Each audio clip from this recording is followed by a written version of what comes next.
Today's a WRAL weather alert day. We'll likely see rain developing through the afternoon and overnight tonight into tomorrow. Gusty winds. I'll show you what to expect and when. And the state budget is moving forward with a final vote happening in about 2 hours. Just ahead, I'll explain as this comes after a long night for lawmakers and what's in the budget. And in a matter of hours, more of auto workers across the nation could walk off the job. They need to understand what we're really willing to do. And we'll be out here for as long as it takes. Straight ahead, a look at how the strike is impacting other industries as well. We have that story and much more to get your Friday started. Weather, a big talker today. I'm Michelle McConaughey.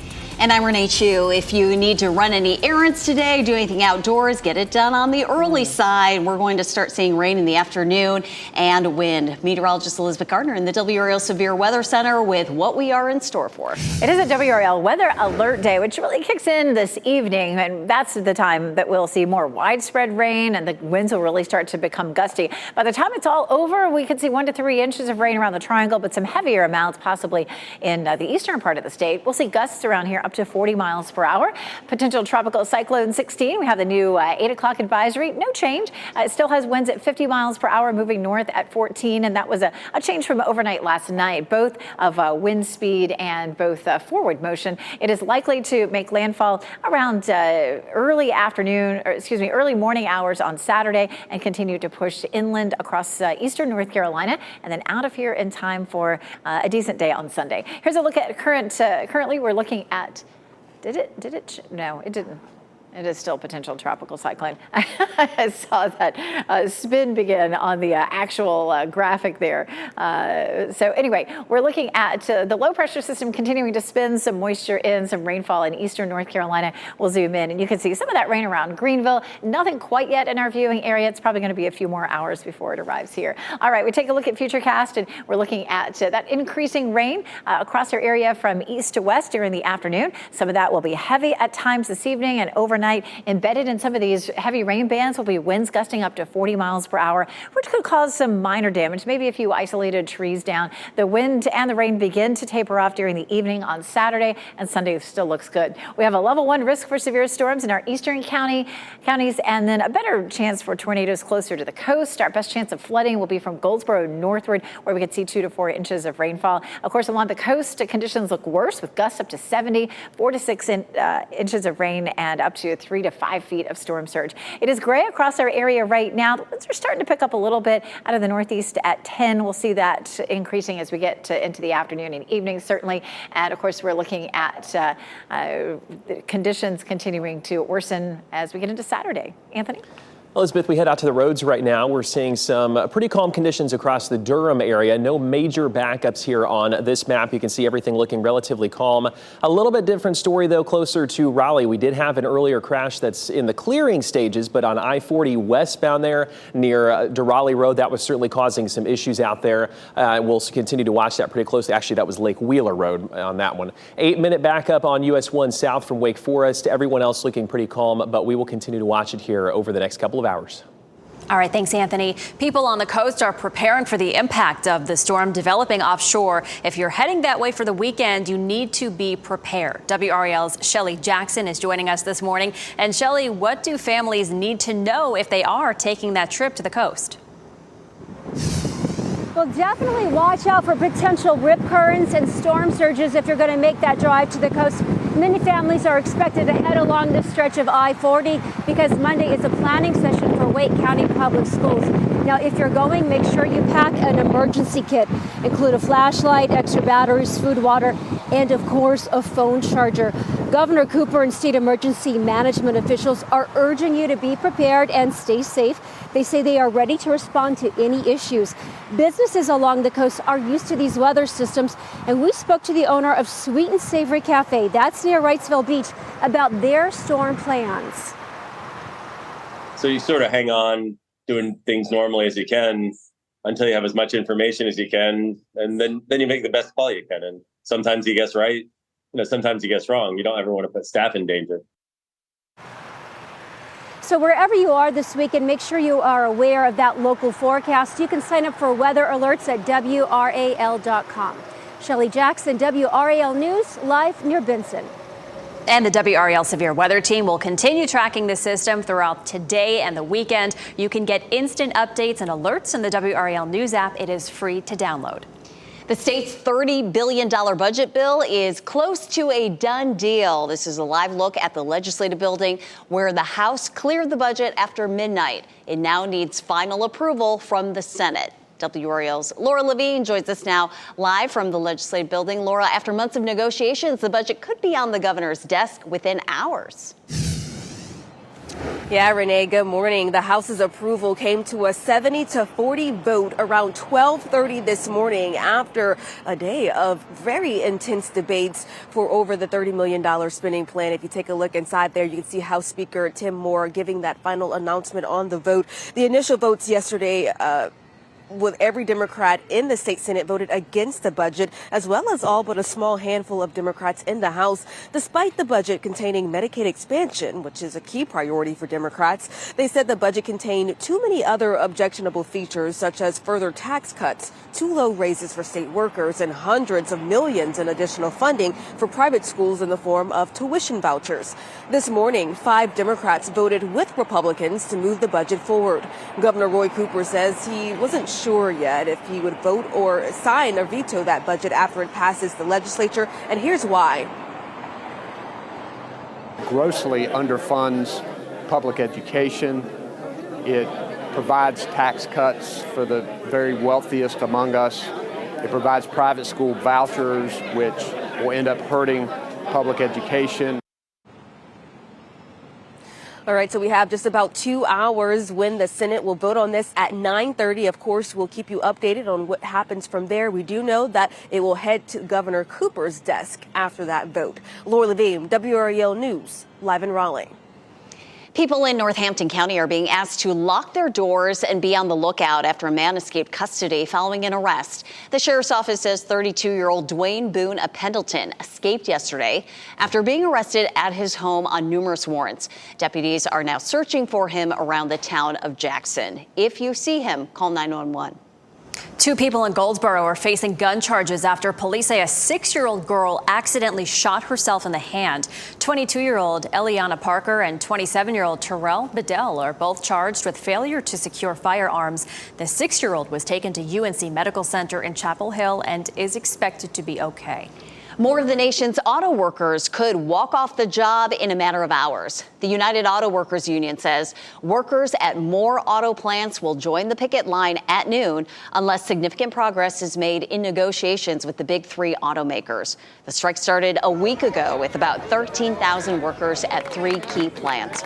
The union's demands include 40% higher wages over the next 4 years. As the strike continues, Stellantis, GM, and Ford are laying off hundreds of non-union workers. One worker who was laid off from a plant in Ohio says she's frustrated. She wished to remain anonymous in her interview. They're going to do what makes them happy and what they feel would benefit all of them, but it doesn't trickle down to us smaller companies that provide them what they need. All they're doing is they're making it harder for all the smaller companies. The fallout is also hitting other industries. U.S. Steel laid off hundreds of workers in Illinois this week. It is 8:08. More trouble for convicted murderer Alec Murdaugh. Straight ahead, when he'll be in court next to face nearly 100 criminal charges. And it's going to be a rainy weekend. Maybe you're planning on binge watching a show on Netflix. We'll tell you about a way you can get paid to do that. That's next. And of course, starting to see some of that rain showing up on the radar. But to our east, it looks like we'll begin to see this as early as lunchtime. I'll walk you through the timeline of when you'll see it coming up.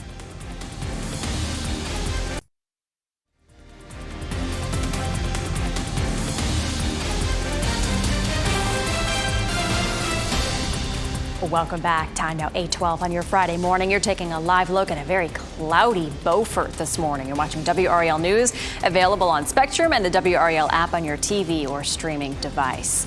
Lots of us preparing for this incoming storm this weekend. Meteorologist Elizabeth Gardner is timing everything out for us and what we can expect. The WRAL weather alert day kicks in at about 7 p.m. That's when we're going to have widespread rain and the wind will start to pick up. But we'll start to see the rain as early as lunchtime, moving into our viewing area. All total by the end of the day Saturday, up to 1 to 3 inches with gusts up to 40 miles per hour. So let's walk through it. This is a look at what's happening right now. You can see some rain from this system pushing on the coast there. We're seeing the storm now about 245 miles south of Cape Hatteras. The 8 o'clock advisory, it's still a potential tropical cyclone. Winds at 50 miles per hour, moving north at 14. So no real change since 5 a.m. But this is a big change since last night. Definitely a stronger storm and moving faster. Likely to move on shore in eastern North Carolina with winds up to 60 miles per hour early Saturday morning. Moving northward quickly and moving out of here, leaving us dry by Sunday. But for this afternoon, tonight, tomorrow, it's looking rather wet. The worst case scenario is going to be the Outer Banks. That's where we could see 70 mile per hour wind gusts, up to 6 inches of rain and up to 3 to 5 feet of storm surge. That's pretty significant for that area. Rip current danger for most of the coast. We've seen that the last several days. That will continue all the way through the weekend. We check out Futurecast. You can see the rain starting to push as far inland as our viewing area. By lunchtime, we'll see between, say, 3 and 4 o'clock, that rain arriving in the triangle, and then it just continues to push west. It'll be heavy at times overnight, and we may have some wind damage in a few isolated spots as we see some very gusty winds overnight tonight. We stop things here at about 7 p.m. Saturday. That's when we start to see the rain lightening up a little bit and everything starting to push out. We check out some of the rainfall potential totals, 1 inch to maybe 1.5 inches in the triangle, and then you head eastward and it's a quick jump to some much higher totals along and east of I-95, 2 to 3 inches, maybe some isolated 4-inch totals. That's where we could have the potential for flooding, especially from Goldsboro northward toward Roanoke Rapids, 2 to 4 inches of rain. And the flooding risk is medium there for parts of eastern Wake County and Johnston County on closer to the coast. Power outage potential is definitely there. We're going to see winds gusting up to 40 miles per hour. It should be low for most of our area, but this is new this morning. Little area there in eastern North Carolina pops up where we could see winds gusting 45, maybe to 50, might give us more scattered power outages. It's going to be cool with the system. 74 today, 67 Saturday, but a nice break by Sunday with some sunshine and a high temperature of 80 degrees. Anthony? That sunshine will be so nice to get back in the forecast, Elizabeth. We are seeing some relatively calm conditions for us this morning, as well as the traffic conditions, things like that we've been monitoring. No big delays here showing up on I-40. We did have a crash on I-40 westbound earlier this morning. That has since cleared up, so I want to make you aware that one's looking pretty good. Around the city of Durham here, no major backups, just a slight 3-minute delay there on 98 westbound from North Carolina 50. And we head a little bit closer here to Raleigh. Like I said, we had that earlier crash in the clearing stages to the south of the city right now. About a 4-minute delay on US 1 South from Wake Forest. Anthony, thanks. Crews in Fayetteville were able to quickly put out an early morning fire in the city. The fire started at a house on Amanda Circle just after 1 this morning. Firefighters say the home is vacant. The Stony Point Fire Department helped put out the fire. Hollywood's writers remain on strike this morning after a marathon negotiation session ended with no deal. The Writers Guild of America says talks with the heads of Hollywood studios will resume today. They were at the table for more than 10 hours yesterday, but could not come to terms. It was the second straight day of talks between the sides. Writers have been on the job for 144 days, the second longest strike in the union's history. On the heels of pleading guilty to financial fraud, convicted murderer Alec Murdaugh will be back in court in November to face about 100 different charges. They are related to stolen settlement funds from the family of the Murdaugh's late housekeeper, Gloria Satterfield. Yesterday, he pleaded guilty to 22 fraud and money laundering charges. As part of a plea deal, he will have to pay back a minimum of $9 million that he's accused of stealing from his clients. Each charge carries a maximum of at least 20 years in prison and some a 30-year sentence. Murdaugh's attorneys also seeking a new trial in his murder case. He's currently serving life without parole for shooting and killing his wife and son. He has denied any role in their deaths. A trial date has been set for the federal case involving 5 former Memphis police officers involved in the death of Tyree Nichols. The trial is set for May 6th. The officers face charges for excessive force, failure to intervene, and 2 obstruction of justice charges. They are also facing second-degree murder charges in another state case. There's also a civil case where these officers have been named as defendants as well. The budget isn't the only topic the legislature is tackling. The bill that would overhaul the state's election process also goes to vote this morning. Republican lawmakers finalized legislation Thursday that would overhaul the state board of elections, as well as all 100 county boards. It would strip the governor's ability to appoint the board members who vote on decisions. They include where to put early voting sites, whether to declare someone ineligible to run for office, and whether to start an investigation into allegations of fraud or wrongdoing. The fireworks and Durham City Council meetings continue. In the group's first meeting since Councilor Monique Holsey-Hyman was cleared of corruption allegations by the SBI, she thanked those who stood with her. She had a different message for the 4 other council members who were not at her press conference on Wednesday. You tried to ruin my life. And all I tried to do was come in and be a colleague. And I really was excited. I was so excited to be able to work to the residents of Durham. The district attorney's memo says there's no evidence that there was a coordinated effort by any other council member to initiate allegations against Holsey-Hyman. The State Department of Health and Human Services is warning people to be vigilant against mosquito bites following reports of West Nile virus. There have been 5 cases reported in North Carolina since August 1st. Everyone has since recovered. In the past, by this time of year, only 2 or 3 cases of West Nile have been reported. To reduce your chances of getting a mosquito-borne illness, use repellents with DEET and dump out any standing water. The site of the Parkland, Florida school shooting will be demolished at the end of the current school year. A spokesperson for the school district says the decision was made for the well-being of students and staff on campus. The building has been preserved as a crime scene since 2018. That's when a gunman murdered 17 people and wounded 17 others. The shooter pleaded guilty and was sentenced to life in prison last year. For school faculty in the building, it's a source of trauma. I cannot wait for the day that it's not here. You know, that I don't look down this long hallway and see a memory that's not a good memory. It's this horrible memory. Jurors visited the building during the trial. Victim families were allowed to visit the building in July and collect their loved ones' belongings. One father said it looked like a war zone. It's unclear if a memorial will be built at that site. People with young kids in their lives will want to pay close attention to a new book recall. Rainbow Road series board books are pulling 7 books from shelves over a possible choking hazard. These books have plastic binding rings that can detach. You can see what those books look like on your screen right now. You can find details on this recall on WRAL.com. Unfortunately, bad weather is threatening the 45th Annual International Folk Festival this weekend in Fayetteville. This is the second year the festival is back on after it was shut down during the pandemic. Fort Liberty makes Fayetteville a melting pot of cultures from around the world. In addition to international cuisine, there was a parade of nations with 1,500 participants scheduled, but weather has forced that to be canceled. Have those people stand out there some 4 to 5 hours in this parade and the cost to the city. We just felt that it was best for all concerned, again, with the concern for the people, to not do that parade. In 2018, Hurricane Florence flooded parts of downtown Fayetteville, but the water receded just in time to let that festival go on. Actress Sophie Turner is suing pop star Joe Jonas for the return of their 2 young children to England. Turner claims Jonas will not turn over the children's passports. The celebrity pair announced their split this month after 4 years of marriage. There's a chance you can make some money just by being a couch potato. Online ranking service OnlineCasinos.com is looking for someone to binge watch shows on Netflix. It's promising to pay $2,500 for this lazy gig. All you have to do is identify the most binge-worthy shows on the streaming platform. And if you love Stranger Things, Squid Game, and Wednesday, you are in luck. Those are the shows that you'd most likely be watching or rewatching. Anyone over the age of 18 can apply. Applications are due on Monday.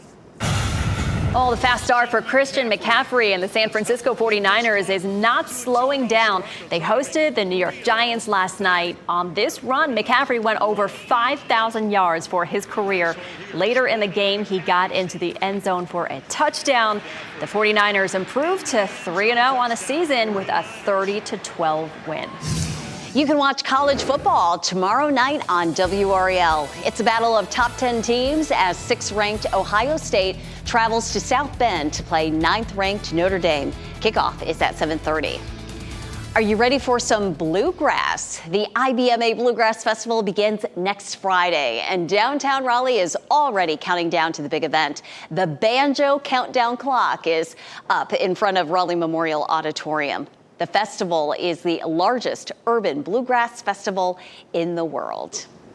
Well, coming up, an emotional reunion in Florida. In the next half hour, we'll show you the moment a man who was stranded in the ocean got to reunite with the people who saved his life. And here's a live look at Fayetteville. A cloudy and windy start. As you can see, meteorologist Elizabeth Gardner in the WRAL Severe Weather Center tracking the storms that will move into the area this afternoon on this WRAL Weather Alert Day.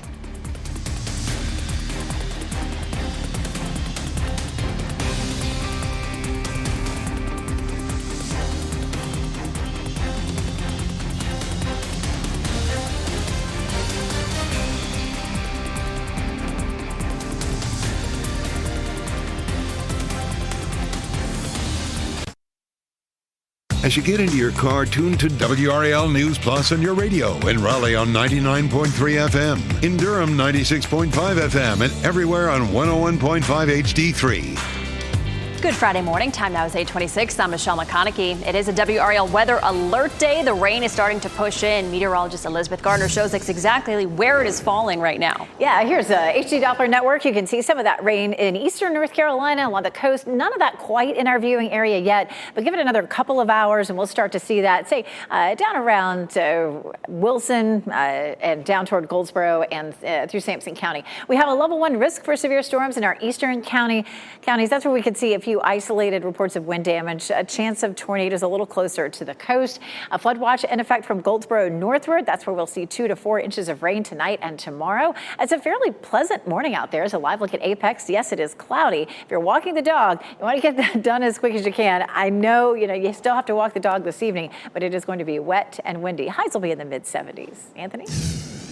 Elizabeth, we head out to the roads this morning. Things are looking relatively calm right now. There's a live look I-440 at New Bern Avenue, but you see that tree blowing around there with the wind coming in as Elizabeth was talking about. We're going to see a probably very wet evening commute, so just make sure to plan for some extra time into tonight. There's a look here at the delays across the city of Raleigh, just about a 4-minute backup US 1 south from Wake Forest. Otherwise here we're looking relatively calm, but we'll keep a close eye on it for you this morning. Thanks, Anthony. It's round 2 of votes today for the state's new $30 billion budget. The bill cleared the House after midnight. After a long night, the budget will head to the Senate for final approval before heading to the governor's desk. Coming up next for us on Fox 50, we'll explain how environmental restrictions in North Carolina may be loosening. And then next on Today, Kelly Clarkson performs live on the plaza.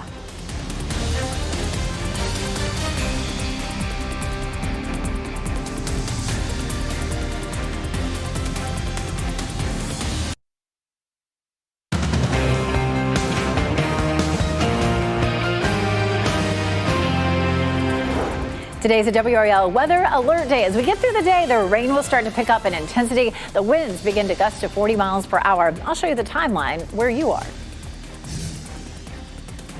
Heading to the coast this weekend, find out how weather could impact your beach time and what to know before you go.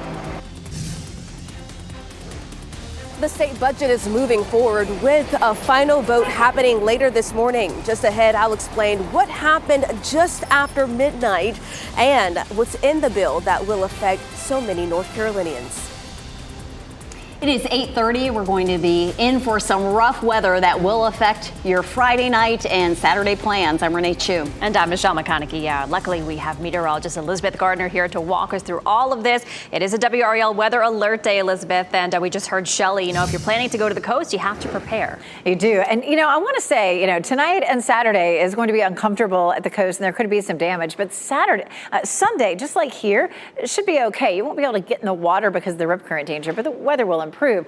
Timeline, we're going to kick off our weather alert day at about 7 p.m. because that's when we'll have widespread rain. It starts to get heavy. The wind begins to pick up, but it actually starts around lunchtime or early afternoon. Totals 1 to 3 inches, some gusts up to 40 miles per hour, and I'll show you exactly what you'll see where you are. But let's check in with the system first. It's about 250 miles south of Cape Hatteras, moving north at 14 with winds at 50 miles per hour. It is likely to gain some strength up to 60 mile per hour winds as it moves onshore in eastern North Carolina early tomorrow morning and heading up on into Virginia and then back out to sea. And we should see a decent day on Sunday. It's just going to be tonight and tomorrow that will be unpleasant. You can already see some rain there in eastern North Carolina. We'll take a closer look here through the counties on. Nothing yet in our viewing area, but it's definitely getting close. I would imagine that we'll start to feel some of that rain by lunchtime in our eastern counties. That's what we're seeing here on Futurecast anyway. Lunchtime from Rocky Mount to Goldsboro to Clinton, we're seeing rain. And then closer to mid-afternoon before we see it in the Triangle, and then it just keeps on pushing westward. The rain will be heavy at times. You can see those rain bands pushing through. This is Saturday at 8 a.m. Still pretty wet for us at lunchtime, but ever so gradually we do start to see it dissipating somewhat by the evening on Saturday. But of course, we'll have some heavy rain and some windy conditions before that happens. We have a level 1 risk for severe storms in our eastern counties. This is where we could see some isolated wind damage, a better chance of tornadoes in that level 2 risk a little closer to the coast. Flooding more likely in our eastern counties from Goldsboro northward, 2 to 4 inches of rainfall there. More likely to see 1 to 2 inches in the Triangle. Things, of course, worse along the coast, especially the Outer Banks, where we could see winds gusting up to 70 miles per hour, up to 6 inches of rain, and up to 5 feet of storm surge. We'll go into more detail about storm surge and some of those rainfall totals coming up. A live look at Durham is cloudy. Our wind is out of the northeast at 9 miles per hour. We'll start to get gusty this afternoon. Right now it's 64 degrees. It does stay cool today with high temperatures only in the mid-70s and even cooler on Saturday. I'll show you coming up. Elizabeth, thanks. This storm making its way along our coast may force some changes to your end of summer trip to the beach. WRAL's Shelley Jackson tells us families need to be prepared for the impacts of this storm before they head out. Rip currents and storm surges are one thing to be aware of if you're making the trip down this stretch of I-40 this weekend. If you're heading that way, make sure to pack an emergency kit. Include a flashlight, extra batteries, food, water, and of course a phone charger. Governor Cooper and state emergency management officials are urging you to be prepared and stay safe. They say they are ready to respond to any issues this weekend. Businesses along the coast are used to these weather systems. We spoke to the owner of Sweet and Savory Cafe. It's near Wrightsville Beach, who say they are just keeping an eye on the storm. So you sort of hang on doing things normally as you can until you have as much information as you can. And then you make the best call you can. And sometimes you guess right. Sometimes you guess wrong. You don't ever want to put staff in danger. And wherever you are this weekend, make sure you are aware of the local forecast. You can sign up for weather alerts on WRAL.com. Shelley Jackson, WRAL News, near Benson. It's round 2 of votes today for the state's new $30 billion budget. The House cleared the budget after midnight. It now needs final approval from the Senate. And WRAL's Laura Levine tells us the bill may be just hours away from the governor's desk. It was a very late night for lawmakers here. The House's approval was a 70-40 vote around 12:30 this morning. Of course, this all coming after a day of intense debates over the $30 million spending plan. So let's show you a look inside. The clerk will lock the machine and record the vote. 70 having voted in the affirmative and 40 in the negative. House Speaker Tim Moore there announcing that vote. In initial votes on Thursday, every Democrat in the state Senate voted against the budget, as did all but a small handful of Democrats in the House, despite the budget containing Medicaid expansion, a key priority of Democrats for years. They said the budget contained too many other objectionable features, such as further tax cuts, too low raises for state workers, and hundreds of millions in additional funding for private schools in the form of tuition vouchers. This morning, 5 Democrats voted with Republicans to move the budget forward. Governor Roy Cooper says he wasn't sure yet if he would sign or veto the budget after it passes the legislature. He likes that it expands Medicaid, but he says that he is concerned that many parts of it are unconstitutional or simply misguided. We were able to perform CPR on Medicaid expansion once again. It was resuscitated, and that would allow us to get health insurance to more than 600,000 North Carolinians. The budget will head to the state Senate for that vote at 9:30 this morning. Then it'll head to Governor Cooper's desk. Laura Levine, WRAL News in Raleigh. People in Northampton County are being asked to lock their doors and be on the lookout after a man escaped custody following an arrest. The sheriff's office says 32-year-old Dwayne Boone of Pendleton escaped yesterday after being arrested at his home on numerous outstanding warrants. Deputies are searching for him around the town of Jackson. If you have any information, call 911. And happening now in the WRAL Live Center, a Ukrainian missile striking Russia's Black Sea fleet. This is a picture just into a newsroom of that attack. The Russian Defense Ministry reporting that attack killed one service member. This video and picture, rather, shows the plumes of smoke over the building located in the town in the annexed Crimea. The Defense Ministry also says 5 missiles were shot down by Russian air defense systems. Officials say no one outside of this facility was injured. Now, the attack happened one day after Russian missiles and artillery rained down on cities all across Ukraine. Ken, thank you. More of the nation's auto workers could walk off the job in a matter of hours. The United Auto Workers Union says workers at more auto plants will join the picket line at noon unless significant progress is made in negotiations with the big 3 automakers. Now, the strike started a week ago with about 13,000 workers at 3 key plants. The union's demands include 40% higher wages over the next 4 years. As the strike continues, Stellantis, GM, and Ford are laying off some non-union workers. The fallout is also hitting other industries. U.S. Steel laid off hundreds of workers in Illinois this week. A 9-year-old is recovering this morning after being hit by a car in Holly Springs. It happened around 8 o'clock last night on Autumn Park Avenue and Avon Ferry Road. The WRAL breaking news tracker was on the scene. We are told the child was crossing the street when a 17-year-old driver hit them. The child was taken to the hospital with non-life-threatening injuries. Officers have not said if any charges will be filed. Investigators tell WRAL the man accused of stealing a car in Nash County and leading officers on a miles-long chase stole another car hours before in South Carolina. Investigators say Quentin Williams carjacked a car just outside of Charleston on Wednesday morning. He left the area and made his way up I-95 in Nash County. That's where deputies say he stole the second vehicle and led authorities on a chase. He then crashed into deputies in Weldon, sending 2 of them to the hospital. Williams is in critical condition. He has not been formally charged. Both deputies have now been released from the hospital. Fox has an NFL doubleheader on Sunday. The Saints and the Packers will play at 1 o'clock, and that's followed by the Cowboys against the Cardinals. That is at 4 o'clock. And then turn it over to WRAL for Sunday night football. Football Night in America starts at 7, leading up to kickoff between the Pittsburgh Steelers and the Las Vegas Raiders. That is happening at 8:15. A man rescued after being stranded in the ocean for 2 days reunites with the people who saved his life. Craziest moments of my life. We'll show you the emotional moments he shared with members of the Coast Guard. And if you have unpaid medical bills, you could be getting some relief soon. We'll tell you about the plans to wipe those bills off of credit reports. And this is a live look at Wilson, where it's already cloudy and breezy. It will be rainy later this afternoon. Today is a WRAL Weather Alert Day. Meteorologist Elizabeth Gardner is tracking the storms that will move into our area.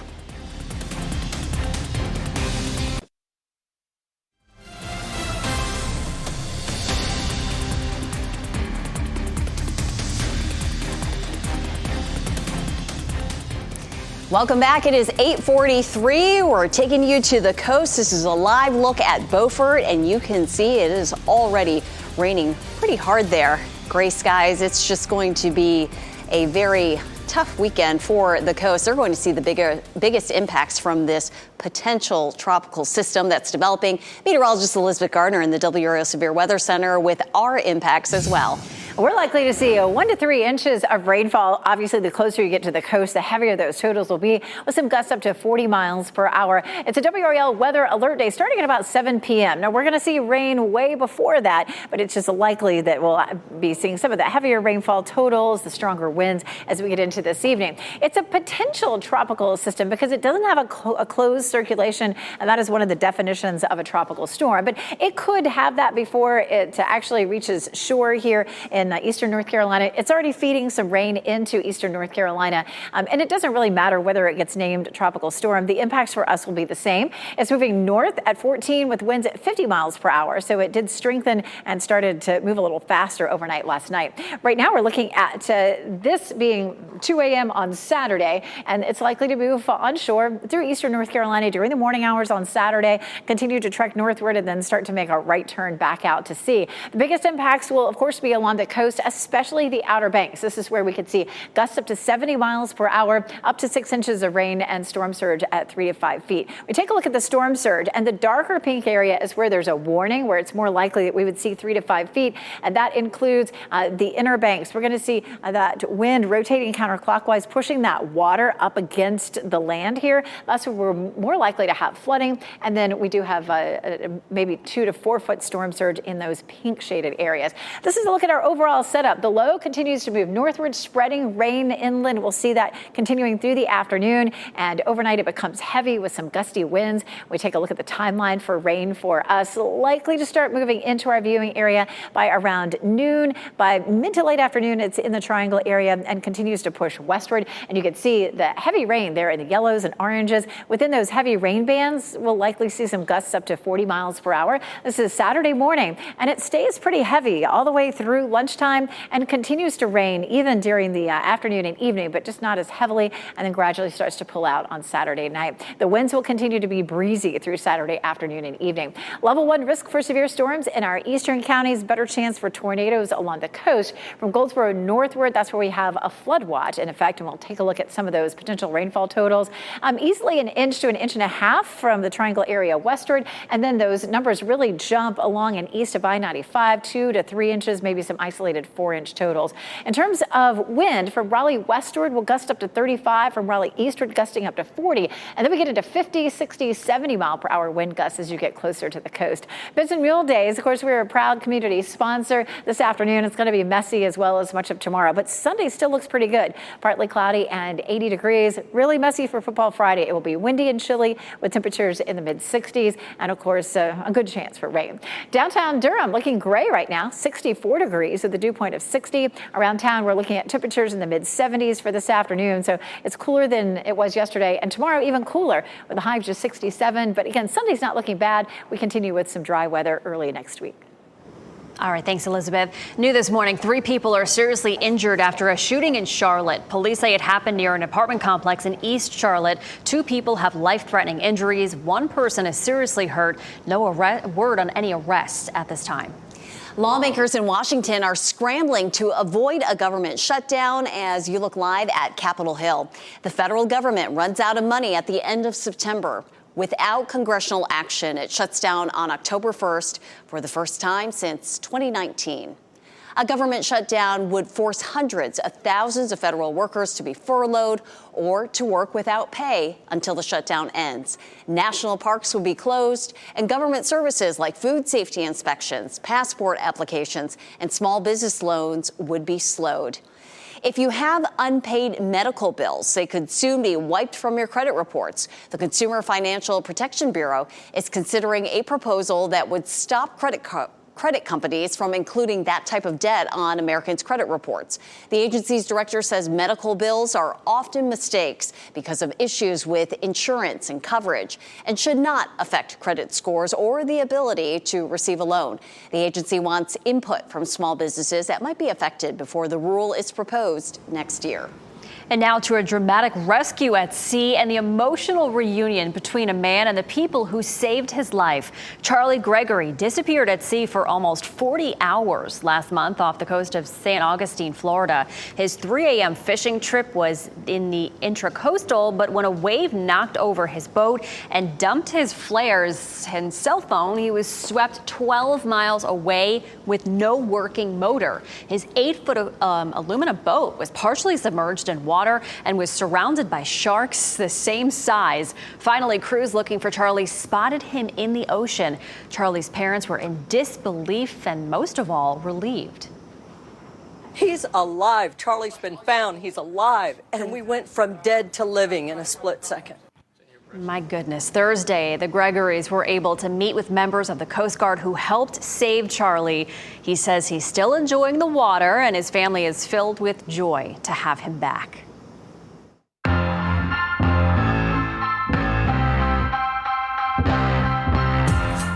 We're hoping the rain doesn't wash out all your outdoor plans this weekend. I know. There's plenty of fun to be had as we look at some of WRAL Out and About's best bets. In Johnston County, Benson Mule Days continues through Sunday. The fun includes vendors, live music, and carnival rides. The mule events start today, including mule races and a mule show. Right now, the parade is planned for 10 o'clock tomorrow morning. We'll have to see how the weather affects that. WRAL is a proud community partner. The Taste of Soul Food Truck Rodeo is coming back to Durham this weekend. It's planned for City Plaza from 3 to 5 tomorrow afternoon. Fingers crossed the rain will clear by then. It features a variety of food options, plus a bounce house, games, and a DJ. Admission is free. And comedian Chris Tucker is coming to the D-Pack for a performance on Sunday night. It's part of his first major tour in more than 10 years. Some tickets are still available. They start at $39.50. You can find out more about these events and others by going to WRAL.com and searching Out and About. A movie is moving into wider release today that's based on recent events, reminded its writers about something happening right now. David Daniel has that and more in today's Hollywood Minute. What's the point of winning the race if you let some idiot steal the prize? A lot of people feel the system is broken. The whole idea of the stock market is if you're smart and maybe with a little luck you can make your fortune. Certainly not anymore. There's no hope for the little guy. Dumb Money looks at how everyday investors got rich buying GameStop stocks until the Wall Street establishment struck back. The film's writer-producers saw a parallel between the subject matter and the current tussle in Tinseltown. We're here in our capacity as producers, but we're very proud Writers Guild members, and it's exactly what's happening on our picket lines right now. We're really proud to be part of a movement that's fighting for the same things that the characters in our movie are fighting for: fairness and transparency. You cannot have one without the other. That's true in Wall Street, it's true in Hollywood, it's true in every industry. Dumb Money expands to moderate release today and wide release next Friday. Where to? I'll be your escort this evening. The classic animated romantic fantasy Howl's Moving Castle is returning to theaters September 23rd through the 27th, with screenings both in the original Japanese with English subtitles and English dubbed versions. Check fathomevents.com for theater locations and showtimes. In Howllywood, I'm David Daniel. Army's Golden Knights parachute team will be in action tonight in Chatham County. The team will parachute onto the field before Seaforth High School's game against Chatham Central. It's part of the school's homecoming and military appreciation night. The game is set to get started at 7:30. Are you ready for some bluegrass? The IBMA Bluegrass Festival begins next Friday, and downtown Raleigh is already counting down to the big event. The Banjo Countdown Clock is up in front of Raleigh Memorial Auditorium. The festival is the largest urban bluegrass festival in the world. Happening today, a local charter school becomes the first school in the state to have electric buses. Maureen Joy Charter in Durham will hold a special ribbon cutting and unveiling. The new buses replace the old ones that run on diesel. The move helps to cut carbon emissions and improve health for students in their communities. Duke Energy helped the school in its new electric buses. The ribbon cutting is set for 10 this morning. An organization in Virginia is making senior adults help senior dogs in the most colorful way. Residents from the Virginian senior living community are the artists behind these masterpieces. They're part of the new initiative called Grandpaws and from Draws for Paws, an organization that raises money through art for animals in need. The program helps senior dogs in shelters find their new homes a little faster, while also bringing awareness about senior pet adoption. Those are good. That's some good artwork right there. So cute. Yeah. Well, before we go to break, here's a look at the winning lottery numbers. Your pick 3 numbers, 970, pick 4 numbers, 6689. We'll get another check on weather and traffic next.